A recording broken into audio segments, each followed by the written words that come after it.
మా ఇంటి పేరు పశువుల పాక, పక్కింటి పేరు ఒలీవల తోట. మా ఇంటి పేరు పశువుల పాక, పక్కింటి పేరు ఒలీవల తోట. ఎదురింటి పేరు కల్వరి కొండ, మావాడ పేరు సియోను కోట.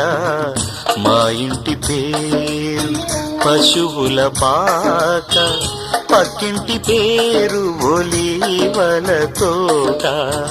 ఎదురింటి పేరు కల్వరి కొండ, మావాడ పేరు సియోను కోట. మా ఇంటి పేరు పశువుల పాక, పక్కింటి పేరు ఒలీవల